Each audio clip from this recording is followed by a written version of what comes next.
বন্ধুর মেয়েকে ডেকে নিয়ে ধর্ষণ করেছে আরেক বন্ধু। কি অবাক হয়েছেন? পঞ্চম শ্রেণীর ওই কিশোরী স্কুলে যাওয়ার পথে স্থানীয় যুবদল নেতা বাকের বন্দুক সে কিশোরীকে ছলে বলে কৌশলে বাসায় ডেকে নিয়ে জোরপূর্বক ধর্ষণ করেন। এ সময় কিশোরীর চিৎকারে প্রতিবেশীরা ছুটে এলে অভিযুক্ত বন্ধু পালিয়ে যায়। বন্ধুর ছদ্মবেশে শত্রু, স্কুল পথে শৈশব নষ্ট কিশোরীর যেন এখানেই ঘটল তার জীবনের সবচেয়ে ভয়ঙ্কর মুহূর্ত। ঘটনা 9-এর এক ধারায় নারী ও শিশু নির্যাতন দমন আইনে মামলা দায়ের করেছেন ভুক্তভোগীর বাবা। সকালে গাড়িয়া বাইরেছি, বাইরানোর পরে আমি আইসি কত মনে করেন 1:30 বাজে বাইরেছি। এখানে আসার পরে মনে করেন কোথায় মায়া দেখতে আসি না, মায়া স্কুলে যায় না। আমি আবার মনে করেন কি প্রাইভেট মাস্টারের কাছে ফোন দিছি, তাই প্রাইভেটে আসেনি। স্কুলে ফোন দিছি, তাও বলতেছে আসেনি। তাইলে মায়া গেল কই, আবার ওই হারুন ভাই মায়া আছে, ওর সাথে যায় স্কুলে, আবার কিছু ওর বাসায় নাই। পরে আসার পরে একজনে বললো যে আপনার মেয়ে বাকেরের ঘরে। তো কিসের বাকেরের ঘরে? আমি যাই, যা দেখলাম কি বাকেরের দরজা বন্ধ করা, তাদাম ঘরে মনে করেন কি সর্বসাইডে কাপড় খাতা খুতা দিয়ে কম্বল টম্বল দিয়ে কি চাপায় রাখছে। দরজা খুলতে খোলার পরে আমি আর ভিতরে ঢুকিনি, না ঢুকে বাইরেছি। বাইরে যাই হোক, হয়তো আমার বন্ধু মানুষ হয়তো আর ওরা যে জিজ্ঞাসা করবো এটা কিন্তু আমার বিবেকে ধরে না। পরে আমি বাইরে এসেছি, বাইরে এখানে এসে দেখি ওর ঘরে দ্বারা কি পিছন থেকে নিয়ে বাইরে যেতে আসে। পরে বড় বাইরে ফোন দিলাম, ওই ভাই ব্রাদার একবার কাছে ফোন দিছি, ও আর এলাকা নেই, ওই ঘর থেকে ফলে গেছি লেখার উঠে বেরিয়েছে। তা দাম দেশ মনে করেন করে টোয়াইতেছি কেউ নেই। পরে লাস্টে ওরে ওসি স্যারের সহকারে মনে করেন এই কার্টুন ধরে নামাইছে। এখন এটা মনে করেন কি যেভাবে সুস্থ বিচার হয় এটাই আমি চাই।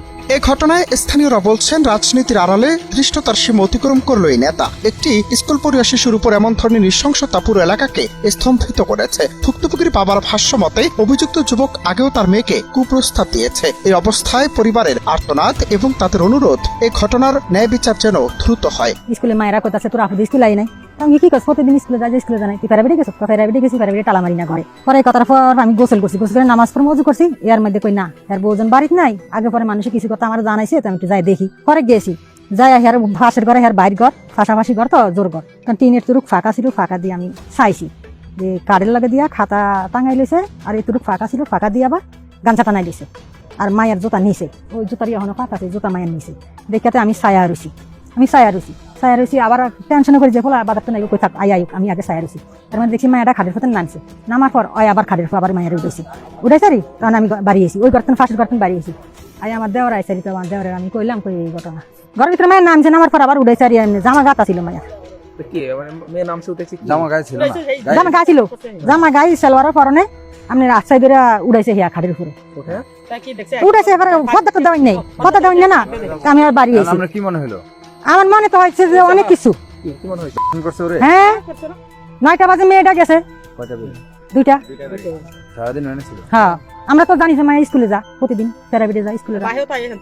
মামলার এজাহারে বলা হয়েছে ওই দিন সকালে মেয়ে জনৈক প্রথমা বাড়ির সামনে কাঁচা রাস্তা দিয়ে স্কুলের উদ্দেশ্যে যাওয়ার সময় পূর্ব হইতে ওত পেতে থাকা আসামি বাকেরের সাথে দেখা হয়। এ সময় অভিযুক্ত বাকের কিশোরকে স্কুলে যেতে না দিয়ে ভুল বুঝিয়ে বসত ঘরে নিয়ে যায়। পরবর্তীতে আসামি কিশোরীর সাথে বিভিন্ন ধরনের প্রলোভনমূলক কথাবার্তা বলতে থাকে এবং তার সাথে খারাপ কাজ করার প্রস্তাব দেয়। ভুক্তভোগী অভিযুক্ত প্রস্তাবে রাজি না হলে মুখ চেপে তার ইচ্ছের বিরুদ্ধে তাকে জোরপূর্বক ধর্ষণ করে।